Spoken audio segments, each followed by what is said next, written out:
I watched helplessly as the expensive china plate slipped from my fingers, shattering across my parents' pristine kitchen floor. The sound might as well have been a gunshot in the tense silence that followed. "For God's sake, Sarah." My mother's voice cut through the air. "That was your grandmother's wedding gift to us. I'm Sarah Cooper, 26, and all my life, I've been labeled as the clumsy one. The family joke. The girl who couldn't walk straight if her life depended on it." "I'm sorry," I mumbled, already reaching for the broom. My hands trembled slightly.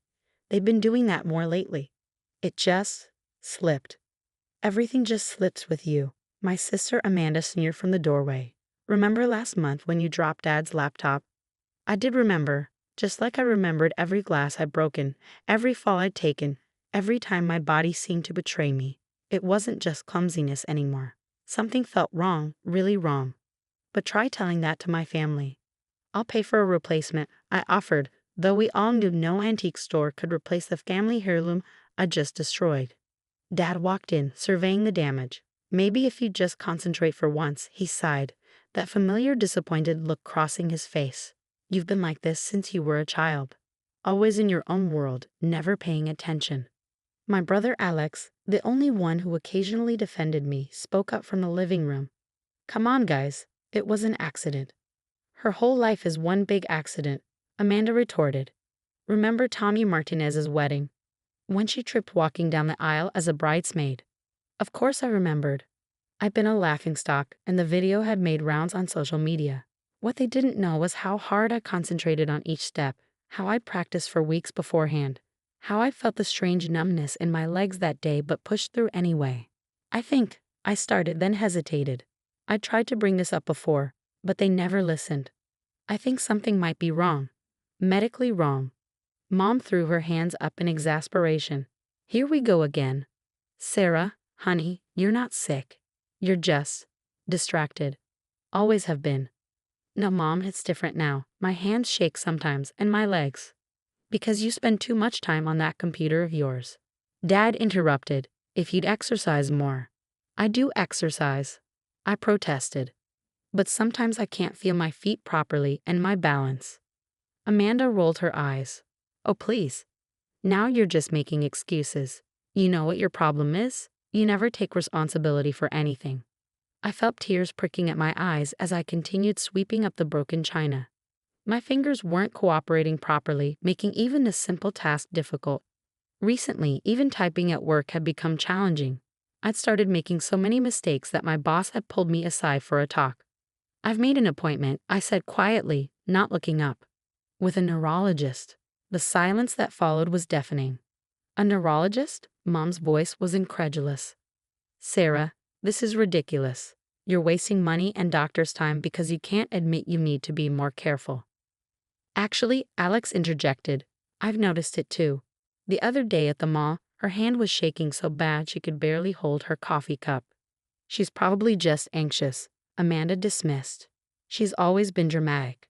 I straightened up, the dustpan full of broken china pieces. As I turned to walk to the trash can, my right leg suddenly went numb. That horrible pins and needles sensation I'd been experiencing more frequently. I stumbled, sending the broken pieces scattering across the floor again. "For heaven's sake," Mom exclaimed. "I told you," Dad said, shaking his head. No awareness of her surroundings at all. I stayed on the floor, my legs still not cooperating. The numbness was spreading up to my hip now, and panic was setting in. This was the worst episode yet. I can't get up," I whispered. "Oh, stop it," Amanda snapped. "This is pathetic, even for you." But Alex must have seen something in my face because he rushed over. "Sarah, what's wrong?" "I can't feel my leg," I said, my voice shaking. "It's happening again, but worse this time. I really can't feel it." "She's faking," Amanda insisted, but there must have been something in my expression that finally got through to my parents. "Sarah?" Mom's voice had lost its edge of irritation, replaced by something that might have been concern. "Sarah, honey." The room started spinning and black spots danced in my vision. The last thing I heard was Alex shouting for someone to call an ambulance as the world tilted sideways and everything went dark. I woke up in the emergency room, the harsh fluorescent lights making me squint. Alex was there, holding my hand while my parents huddled with a doctor in the corner. Amanda was nowhere to be seen. "Miss Cooper," the doctor said, approaching my bed with a tablet in hand. "We've done some preliminary tests, and I'm seeing some concerning results. I'm going to refer you to our neurology department immediately. These symptoms you've been experiencing, how long have they been going on?" Before I could answer, Mom stepped forward, her face pale. "She's always been clumsy. But this is different, isn't it? This isn't just clumsiness." The doctor's expression was grave as he pulled up something on his tablet. "No, Mrs. Cooper, I'm afraid it's not. Look at these initial scans." The neurologist's office was sterile and bright, walls covered with diagrams of the nervous system.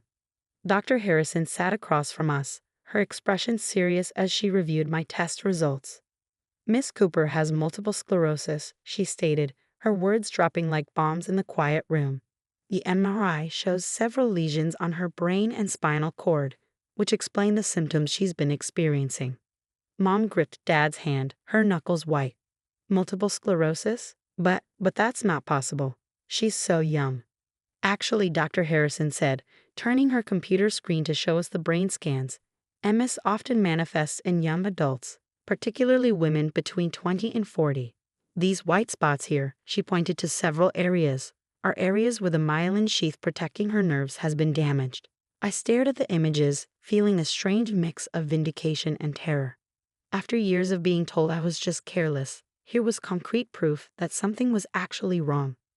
"The good news," Dr. Harrison continued, "is that we've caught this relatively early, though these lesions suggest you've had the condition for several years. The symptoms you described, numbness, tremors, balance issues, coordination problems, they're all classic MS indicators." "Years?" Dad's voice cracked. "She's had this for years." I couldn't help myself. "I tried to tell you," I said quietly.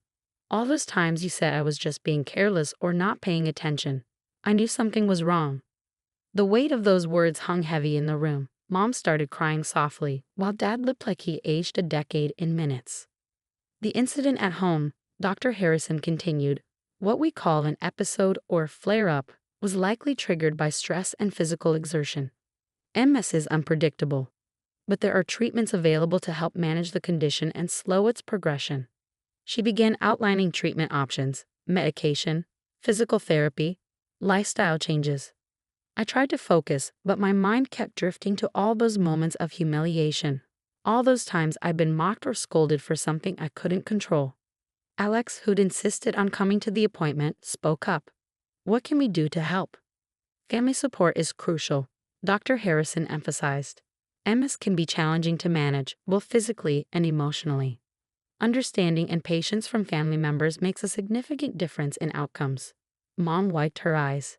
The signs were there: the trembling hands, the falls, the fatigue. We just didn't want to see them. "Many MS symptoms are invisible to others," Dr. Harrison explained gently. "It's a common situation where patients struggle to be believed before diagnosis. That's why it's often called an invisible illness." Amanda's empty chair seemed to mock us. She'd refused to come, still insisting I was being dramatic. The irony wasn't lost on me. "Will I?" I hesitated, voicing my biggest fear. "Will I end up in a wheelchair?" "MS affects everyone differently," Dr. Harrison replied carefully. "Some patients never need mobility assistance, others might need it occasionally or permanently. With proper treatment and management, many people with MS lead full, active lives." As she continued explaining the treatment plan, I noticed my parents exchanging guilty looks. Every symptom she described matched complaints they dismissed over the years. "The numbness and coordination issues will likely continue to come and go," she explained. "We call these relapsing remitting patterns. The key is learning to recognize your triggers and managing your energy levels." "All those times at work," I said softly, "when my hands wouldn't type properly or I'd drop things, it wasn't clumsiness at all." "No," Dr. Harrison confirmed. "Those were likely early symptoms of neurological dysfunction. Moving forward, you might need workplace accommodations." Dad cleared his throat. "Is there anything we can do to make up for not believing her all this time?" Dr. Harrison's expression softened. "The best thing you can do now is learn about MS and be supportive. Sarah will need help navigating this new reality." As we left the office, Clutching pamphlets and prescription orders, the weight of the diagnosis settled over us. Years of being labeled as clumsy, careless, and dramatic had actually been years of an undiagnosed neurological condition slowly manifesting. In the parking lot, Mom suddenly turned to me, tears streaming down her face. "Sarah, honey, I'm so sorry. All those times we scolded you, blamed you. Can you ever forgive us?" I looked at my parents' anguished faces, at Alex's supportive presence, at the empty space where Amanda should have been. "I forgive you," I said finally, "but things need to change. I need you to believe me when I tell you something's wrong." "We will," Dad promised, his voice thick with emotion. "No more dismissing your symptoms, no more accusations.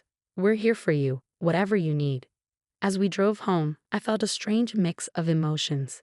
The diagnosis was scary, but finally having an explanation, finally being believed, it was like a weight had been lifted. The road ahead would be challenging, but at least now I knew I wasn't crazy, wasn't careless, wasn't making things up.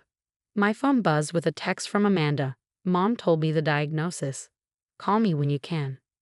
Maybe, just maybe, this would be the wake-up call my family needed. Sometimes the hardest truths come with undeniable evidence. 6 months after my diagnosis, I stood in front of the mirror, practicing with my new mobility cane. It wasn't always necessary, but Dr. Harrison had suggested keeping it handy for bad days. Today wasn't a bad day, but I was preparing for something important, my first public speaking engagement about living with MS. My phone buzzed with a message from Amanda. "Just arrived at the community center, saved seats for the family in the front row. You've got this, sis." The change in my sister had been the most surprising development of all. After that initial text, the day of my diagnosis, Amanda had thrown herself into MS research. Now she ran my support group's social media and had become my fiercest advocate. "Need a ride?" Alex poked his head into my room. Since the diagnosis, he'd moved into the apartment next door to mine. Mom and Dad are already there. The community center was packed. I recognized faces from my support group, but there were many new ones too. My family sat front and center, wearing their MS awareness t-shirts that Amanda had designed. As I took the stage, my legs felt steady. A good day indeed. I looked out at the crowd, took a deep breath, and began. A year ago, I was known as the clumsy one, the careless one, the one who couldn't be trusted with anything breakable. What nobody knew, what I didn't even know, was that my body was fighting an invisible battle. I saw Mom wipe away tears as I continued. MS didn't just affect my body. It affected my relationships, my self-worth, my trust in my own experiences. When you're constantly told that you're just not trying hard enough, you start to believe it.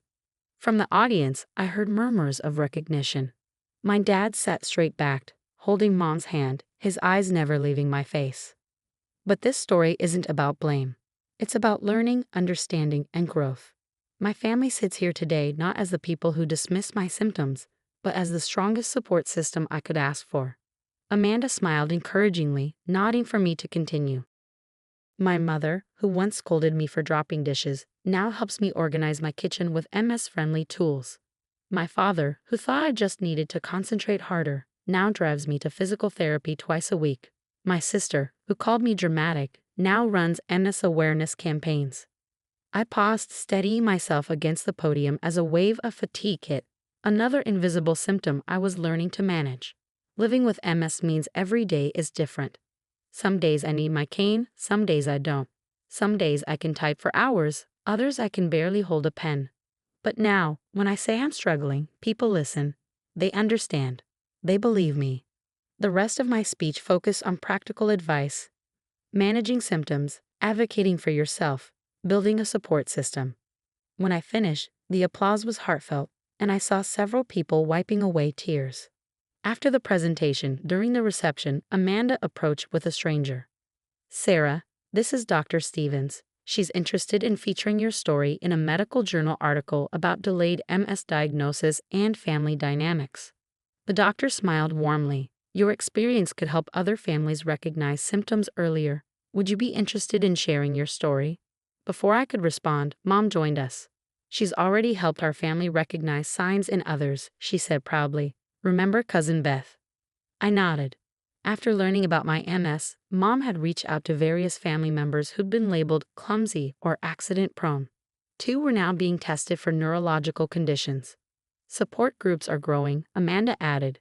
Sarah's blog about invisible illnesses has over 10,000 followers now. Dad appeared with a chair. Sit, sweetheart. I noticed you favoring your left leg. I smiled at his attentiveness but remained standing. I'm okay right now, Dad, but thank you for noticing. That was the biggest change, my family's awareness. They'd learned to notice the subtle signs of fatigue or discomfort, but they'd also learned to trust me when I said I was fine. Alex joined us with drinks, water for me, as we learned that alcohol could trigger symptoms. To Sarah, he said, raising his glass, for teaching us to listen. Later that night, back at my apartment, I updated my blog. Today I spoke about living with MS, but really, I spoke about transformation. About how a diagnosis didn't just explain my symptoms, it changed my family's entire perspective. We learned that invisible doesn't mean imaginary, that not being able to see something doesn't make it less real. Yes, I have MS. Yes, some days are hard. But I'm no longer fighting this battle alone, no longer struggling to be believed. My clumsiness had a name all along, and in naming it, we found strength, understanding, and a deeper connection than we'd ever had before. To everyone out there still fighting to be heard, your symptoms are real, your experiences are valid. And somewhere out there is a doctor, a family member, or a friend who will finally listen and say the words you've been waiting to hear. I believe you. I posted the entry and looked at the framed brain scan on my wall, the one that had changed everything. It reminded me daily that sometimes the hardest paths lead to the most important destinations. My phone buzzed with our family group chat. Sunday dinner this week. Mom found new MS-friendly recipes to try. I smiled and typed back, count me in. On good days and bad days, always count me in.